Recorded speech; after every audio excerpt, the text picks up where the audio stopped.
Shalom, bienvenue à Ecclesia TV. Je suis le frère Joseph Christ David ACI.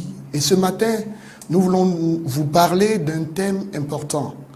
En cette année de la miséricorde, nous voulons parler de la guérison des blessures intérieures. Et ce matin, nous allons nous appuyer sur le texte de Juges, le chapitre 11e, à partir du verset 1 à 11. Et nous lisons. Jephthé le Galaadite était un vaillant guerrier. Il était fils d'une prostituée et c'est Galaad qui avait engendré Jephthé. Mais la femme de Galaad lui enfanta aussi des fils. Et les fils de cette femme, ayant grandi, chassaient Jephthé en lui disant: tu n'auras pas part à l'héritage de notre père, car tu es le fils d'une femme étrangère. Jephthé s'enfuit loin de ses frères et s'établit dans le pays de Tob. Il se forma autour de lui une bande de gens de rien qui faisaient campagne avec lui. Or, quelque temps de là, les Ammonites s'en vinrent combattre Israël. Et lorsque les Ammonites eurent attaqué Israël, les anciens d'Israël allaient chercher Jephthé au pays de Tob en disant: viens, sois notre commandant, afin que nous combattions les Ammonites. N'est-ce pas vous qui m'avez pris en haine et chassé de la maison de mon père, leur dit Jephthé. Pourquoi venez-vous à moi maintenant que vous êtes dans la détresse? Les anciens de Galaad répliquèrent à Jephthé: c'est pour cela maintenant que nous sommes revenus à toi. Viens avec nous, tu combattras les Ammonites et tu seras notre chef, celui de tous les enfants de Galaad. Jephthé répondit aux anciens de Galaad: si vous me faites revenir pour combattre les Ammonites et que Yahvé les livre à ma merci, alors je serai votre chef. Que Yahvé soit témoin entre nous, répondit à Jephthé les anciens de Galaad, si nous ne faisons pas comme tu l'as dit. Jephthé partit donc avec les anciens de Galaad. Le peuple le mit à sa tête comme chef et commandant. Et Jephthé répéta toutes ces paroles à Mitzpah en présence de Yahvé. Parole du Seigneur. Voici un texte, frères et sœurs, qui est bien africain. En ce sens que Jephthé était le premier fils d'un monsieur nommé Galaad. Mais Galaad avait une femme, une épouse légitime. Et de cette épouse légitime, des enfants vont naître. Et voici que, chemin faisant, Jephthé va perdre son père.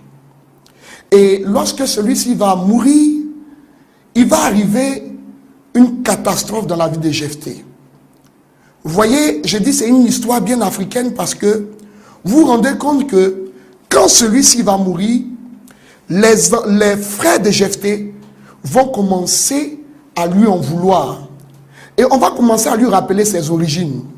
Jephthé n'avait plus de nom. Dorénavant, on l'appelait le fils de la prostituée. Le fils de la femme du bas quartier. Il avait un sobriquet. Quoique Jephthé avait un nom, aujourd'hui, on ne l'appelait plus par son nom. Son nom était le sobriquet, le fils de la prostituée. Le fils de la femme de bas quartier. Et voici que le temps de l'héritage arrive.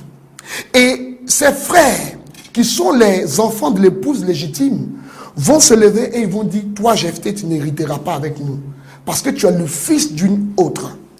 Et vous voyez, dans cette affaire, ce qui m'intrigue, c'est que la mère, c'est-à-dire l'épouse légitime, est là. Les oncles sont là. Mais personne ne bronchera. On ne dira pas: non, les enfants, on ne fait pas ça. Mais au contraire, on va chasser Jephthé. Et tous les parents seront là. Et ils vont laisser partir Jephthé. Et vous voyez, quand on est blessé de la sorte, rien de bon ne peut sortir de nous. On nous dit que Jephthé va aller s'associer à des gens de rien. C'est-à-dire à des malfrats, à des bandits. Et il va devenir comme le Robin des Bois. Si je peux me prêter cette expression. Il va devenir comme un Robin des Bois. Et on nous dit qu'il va se mettre dans la forêt. Et il va faire des escapades. Attaquer les marchands qui passaient. Et ce sera là sa vie. Mais entre-temps, Jephthé va devenir un vaillant héros. Et voici que, après, quand le peuple sera attaqué, c'est vers lui qu'ils vont se tourner. Je veux dire à quelqu'un ce matin que certainement que tu as vécu une histoire trouble. Mais je veux te dire ce matin que la pierre qu'ont rejeté les bâtisseurs est devenue la pierre d'angle, la principale. Il faut que tu comprennes que quel que soit ce que tu as vécu, Dieu l'a permis parce que c'était ton histoire. Dieu écrit droit sur les lignes courbes, à ton coutume de dire.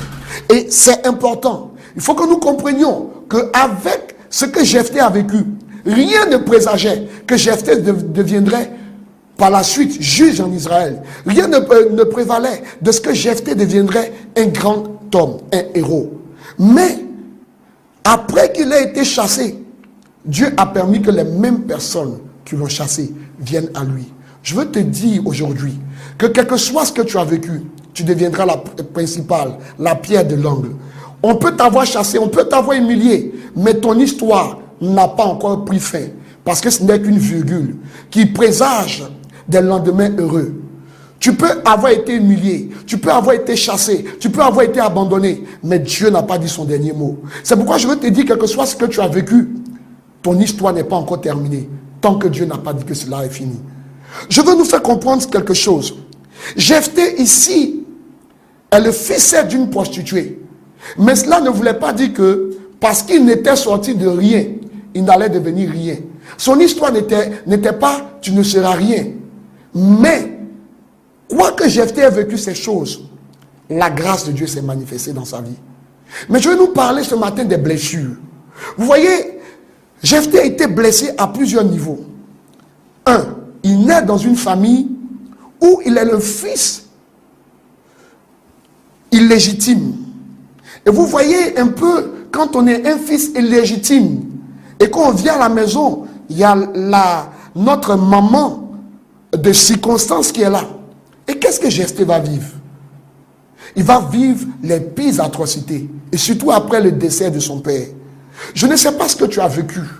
Certainement que, vous voyez, à Jephthé, on a donné le nom du fils de la prostituée.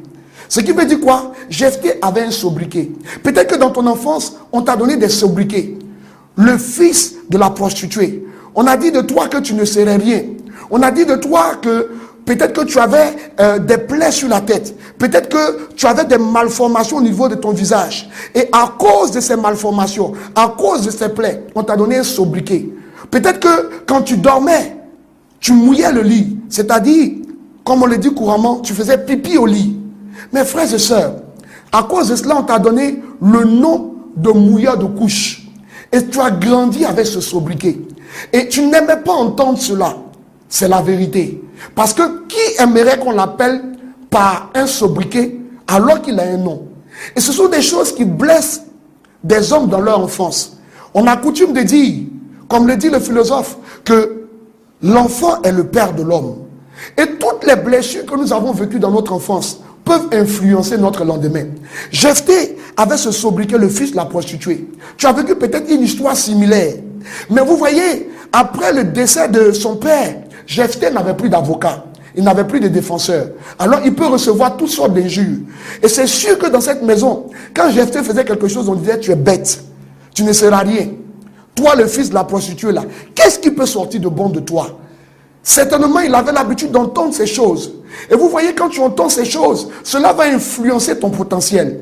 Il y avait une troisième chose. C'est que quand ton père n'est pas là, et que tu es dans une famille pareille, tu seras abonné à toutes les tâches. Et certainement que dans ton enfance, tu es passé de famille à famille. Ton père n'était pas là, ta mère n'était pas là. On t'a fait vivre chez des oncles. Et dans ces conditions, tu as vécu une histoire étrange. Tu as vécu des choses difficiles. Tu as vécu des choses amères. Tu faisais tous les travaux. Tu étais devenu comme la servante. Et tu dormais la dernière, le dernier, pour te lever tôt le matin, pour pouvoir balayer la maison, essuyer la maison, laver les assiettes. Alors que les enfants légitimes de cette maison étaient abonnés à ne rien faire. Et après cela, tu devais aller à l'école. Et toutes ces choses, certainement, t'ont blessé. Toutes ces choses, certainement, t'ont contrit dans ton être intérieur. Toutes ces choses ont certainement détruit quelque chose en toi. Vous voyez, quand nous vivons ce genre de choses, comme je le disais, nous allons vivre des blessures. Or, il faut savoir que les blessures sont des chocs émotionnels qui vont s'enfermer dans notre être intérieur, c'est-à-dire au niveau de notre âme, et qui vont influencer négativement notre être. C'était le cas de Jephthé. Vous voyez, le signe que Jephthé avait été blessé, c'est qu'on dit qu'il allait s'associer à des gens de rien du tout. Ça veut dire quoi? Jephthé avait l'habitude d'entendre qu'il était un vaurien, et que sa vie ne serait rien, et qu'il était bête. Et vous voyez, quand tu entends ce genre de choses, on dit qu'ils s'assemblent, se ressemblent. Jephthé va s'assembler à des gens de rien du tout. C'est-à-dire des gens qui ont été méprisés par la société. Des gens qui ont vécu des histoires amères, qui ont vécu des situations difficiles. Et c'était la situation de Jephthé. Et celui-ci passait par des tourments. Et on nous dit qu'il va s'associer à des gens de rien. Deux, il va devenir un bandit de grand chemin. Je veux dire à quelqu'un ce matin, certainement qu'avec tout ce que tu as entendu, tu es devenu un homme amer. Un homme difficile, quelqu'un qui est devenu un homme frustré et tu ne veux coopérer avec personne. Aujourd'hui, ton caractère est dur parce qu'il faut comprendre que quand tu as vécu ce genre de blessures, tu auras des blessures, tu auras des conséquences. Parce que les blessures vont produire en nous des conséquences.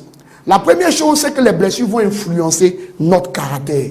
C'est-à-dire, on va avoir des gens qui seront très irritables, c'est-à-dire ils vont avoir le signe particulier de la colère. Deux, ça sera des personnes qui seront égocentriques. Vous voyez, quand tu as été blessé, tu veux que tout soit centré sur toi.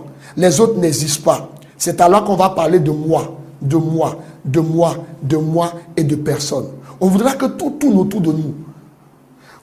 Vous allez voir que une telle personne, dans le sens du caractère, va vivre la convoitise, dans la convoitise. Une telle personne va vivre aussi dans l'orgueil. Elle sera orgueilleuse. Est-ce que tu me connais? Est-ce que tu sais qui je suis? Vous verrez que cette personne va vivre la jalousie. Elle sera jalouse. Elle va vivre dans la compétition, dans tout ce qu'elle aura à faire. Une telle personne sera rebelle, mais aussi rancunière. Vous voyez, c'est ce que cela peut faire au niveau de notre caractère. Mais aussi, les blessures peuvent détruire notre potentiel. Vous savez, Dieu, en nous créant, a mis en nous des potentialités. Dieu a mis en nous, il a dit que nous sommes des champions, des héros. Nous sommes venus pour assujettir et dominer la terre. Mais à cause des blessures, nous pouvons être réduits à l'état d'homme qui soit toujours en train de commander. C'est-à-dire le potentiel ne peut plus être manifesté. Et nous allons avoir des troubles de comportement, des troubles au niveau de notre potentialité. C'est-à-dire on sera complexé. C'est le premier trouble que cela va produire. Mais aussi, on va vivre la frustration au quotidien. Il y aura aussi la culpabilité. On aura toujours le sentiment d'être coupable. Et à cause de la culpabilité, on va toujours se négliger. On va toujours se dire que non, rien de bon ne peut sortir de nous. Et que si nous vivons ces choses, nous sommes responsables. Et cela est fini pour nous. Il y aura aussi le rejet. Et toutes ces choses vont influencer nos vies. Mais le dernier attrait que les blessures vont produire en nous, c'est que cela va produire un trouble de comportement. C'est-à-dire, vous verrez des personnes qui ont été blessées de la sorte, qui vont vivre dans la dépression, dans la lassitude, dans la peur, dans l'anxiété. Et vous voyez, les blessures peuvent aller encore plus loin. Vous voyez, quand on a été véritablement blessé, il peut s'avérer qu'on va vivre ce que nous appelons les dépressions muettes. C'est-à-dire, des personnes vont développer des maladies, telles que les maux de cœur, les maux de dos, des œdèmes qui viennent à des périodes déterminées. Vous allez voir que des personnes ont des maladies étranges que la médecine n'arrive pas à soigner. Elles verront tous les grands spécialistes du monde entier. Mais quand elles vont fouiller dans leurs origines, elles vont comprendre que ces choses sont venues à la suite d'événements qui les ont troublés, à la suite de chocs émotionnels. Tout simplement parce que ces personnes ont été blessées. Et vous verrez que ces personnes vont vivre des maladies bizarres. On n'aura pas la possibilité de les soigner. Tout simplement, c'est ce que nous appelons les dépressions muettes ou encore les maladies psychotechniques, psychosomatiques plutôt. Et vous verrez que ce genre de personnes vont aller rencontrer des médecins. Elles vont vivre des situations. Elles ne comprendront pas. Elles vont prendre des traitements jusqu'à ce que cela se calme.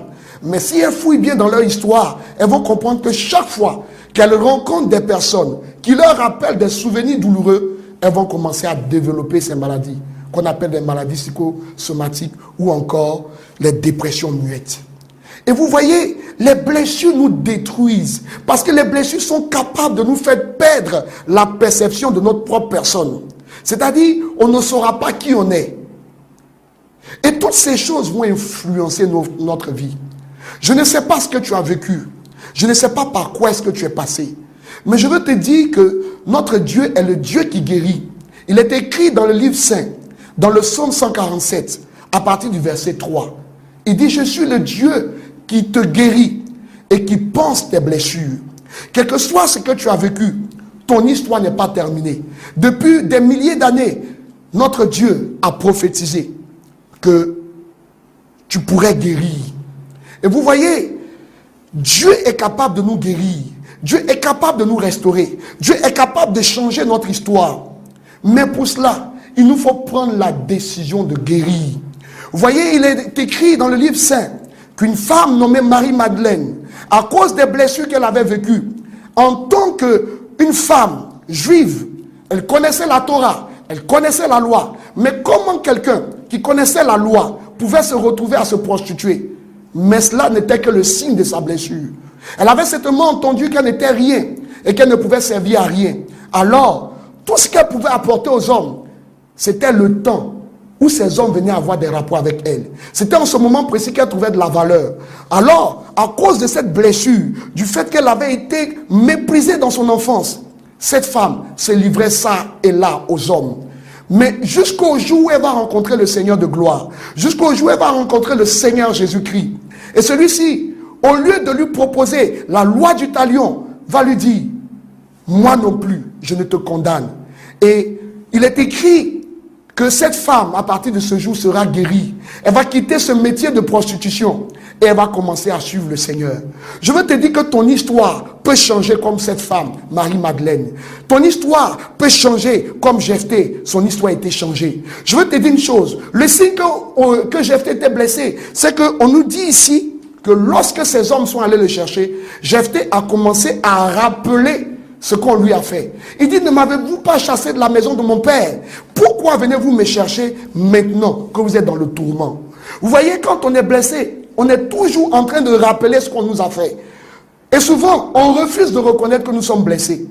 Le signe que j'ai fait était blessé, c'est qu'il rappelait. Il rappelait ce qu'on lui avait fait. Et certainement, ton histoire est similaire. Mais je veux te dire que c'est possible que tu peux guérir. C'est possible que ton histoire peut changer. C'est possible que ton histoire peut être transformée. Si tu décides de guérir. Parce que, voyez-vous, guérir, c'est une décision.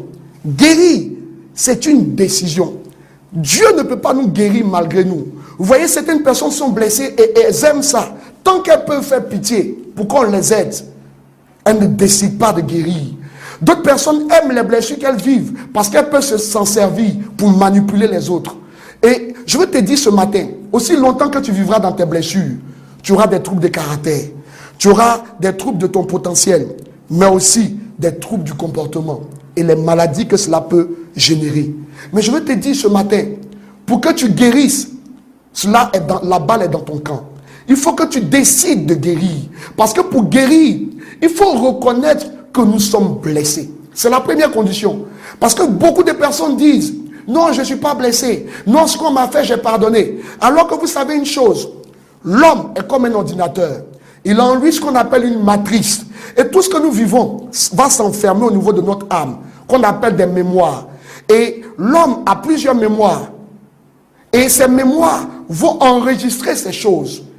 Alors, quand il va y avoir des événements qui vont nous rappeler ce que nous avons vécu, cette mémoire va faire ressurgir.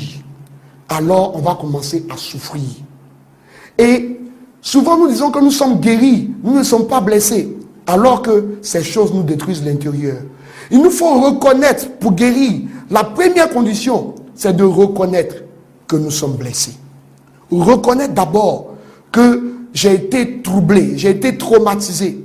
Vous voyez, des personnes ont vécu des chocs émotionnels graves. Des personnes ont vu des scènes atroces. Des personnes ont été violées. Des personnes, par rapport à la crise que ce pays a vécue, des personnes ont vu des choses, elles ont été choquées. Et aujourd'hui, à l'intérieur de nous, beaucoup de choses sont enfermées. Je veux te dire qu'en cette année de la miséricorde, il faut que nous prenions une décision de guérir. Et vous voyez, comme je le disais, il faut prendre la décision. Première chose. 2, reconnaître que nous sommes blessés. Reconnaître que nous sommes blessés.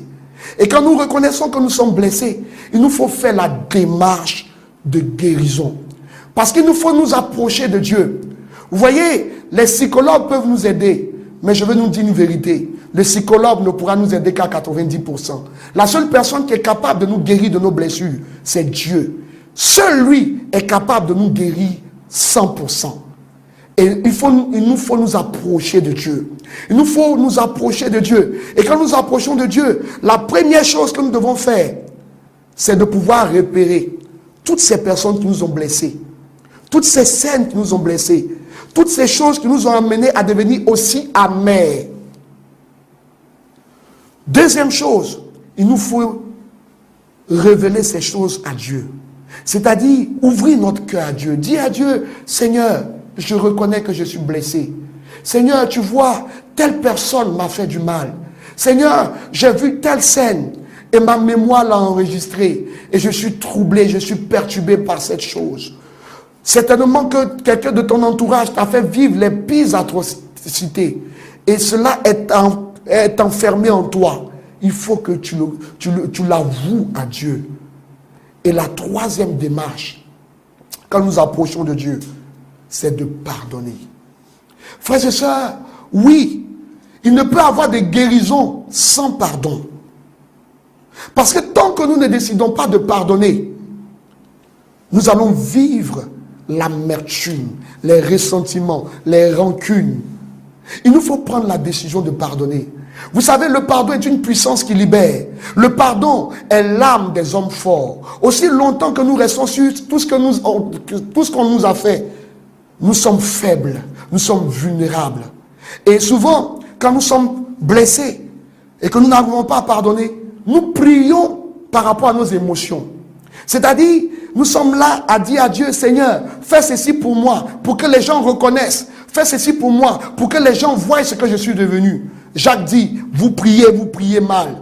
Parce que vos cœurs sont pleins de méchanceté. Et vous voyez, quelqu'un qui prie avec ses émotions ne peut pas être exaucé. Mon frère, tu as tout à pardonner. Tu as tout à pardonner. Première raison pour laquelle tu dois pardonner, c'est que celui qui pardonne libère un prisonnier. Et ce prisonnier, c'est lui-même. C'est-à-dire, aussi longtemps que tu ne pardonnes pas, tu vivras dans tes ressentiments. Tu peux prier, mais le jour où tu crois à celui qui t'a fait le mal, ton cœur saigne. Et tu vis par rapport à cet homme. Et je veux te dire ce matin qu'il faut que tu libères ce prisonnier. Et ce prisonnier, c'est toi-même. Voilà pourquoi, parce que tu es prisonnier de toi-même. Tu vas vivre des maux tels que l'ulcère. Tu vas vivre des maux tels que l'hypertension. Tu vas vivre des maux tels que les douleurs du cœur, les souffrances au niveau de ton dos. Aussi longtemps que tu ne pardonnes pas, tu es prisonnier de ta propre personne. La deuxième raison pour laquelle nous devons pardonner, c'est que notre Seigneur a dit, dans Matthieu le chapitre 6, à partir du verset 12e au verset 14e, il a dit ceci, pardonnez aux hommes leurs offenses, car aussi longtemps que vous ne pardonnerez pas aux hommes leurs offenses, votre Père Céleste ne vous pardonnera pas. Alors, vous comprendrez que on peut prier, on peut aller à l'église, mais si Dieu ne nous pardonne pas, où nous allons passer notre éternité? C'est pourquoi tu as toutes les raisons de pardonner, pour que le Seigneur puisse te pardonner tes offenses. La troisième raison, c'est que si tu ne pardonnes pas, ta prière sera vaine, parce que tu vas prier par rapport à tes émotions. Et Dieu n'exauce pas la prière qui vient d'un cœur rempli d'amertume, de ressentiment. La quatrième raison, pour ceux-là qui cherchent des délivrances, il faut savoir que chaque fois que nous ne pardonnons pas, nous allons voir le démon se greffer sur nos blessures pour nous oppresser encore davantage. Frères et sœurs, nous avons tout à pardonner. Je ne sais pas ce qu'on t'a fait. Je ne sais pas ce que tu as vécu. Je ne sais pas les tourments par lesquels tu es passé. Mais je veux te dire ce matin que si tu pardonnes, tu seras un homme libre. Je veux te dire ce matin que si tu pardonnes, tu rentreras dans la gloire de ton Père et tu verras la gloire de Dieu se manifester pour toi. En cette année de la miséricorde, tu as tout à pardonner afin que Dieu te guérisse de tes blessures. Alors le potentiel qui est en toi, le vaillant héros sera manifesté. Je ne sais pas ce que tu as vécu, mais je veux te dire ce matin que tel que Jephthé a vécu, comme un misérable, il est passé à la table des rois. Je dis c'est parce que tu as été appelé à la grandeur que Dieu a voulu que tu passes par des tourments. C'est parce que tu es appelé à la grandeur que Dieu a voulu que tu passes par la vallée de l'homme de la mort. Et si la vallée de l'homme de la mort n'a pas pu t'écraser, je veux te dire que ton temps, ton histoire commence maintenant. Quand tu décideras de pardonner, Dieu va te recréer. Dieu va te façonner à son image. Et alors, le vaillant héros, le champion pourra sortir. Et tu seras boosté pour aller de gloire en gloire. Je veux te dire une vérité. En cette année de la miséricorde, Dieu t'appelle à la miséricorde. Fais miséricorde à ton prochain afin que Dieu te fasse miséricorde. Et fais miséricorde afin que Dieu te recrée. Tu peux encore aller de l'avant. Tu peux décider de guérir. Mais cela passe par le pardon. Que Dieu nous bénisse. Et je veux te dire ce matin, tu peux poser ta main sur ton cœur et dire à Dieu, Seigneur, je reconnais que je suis blessé. Viens à mon aide. Restaure-moi, recrée-moi, réécris mon histoire afin que je revive. Fais de moi le champion que tu as voulu que je sois depuis la création. Merci Seigneur, par le nom de Jésus. Amen.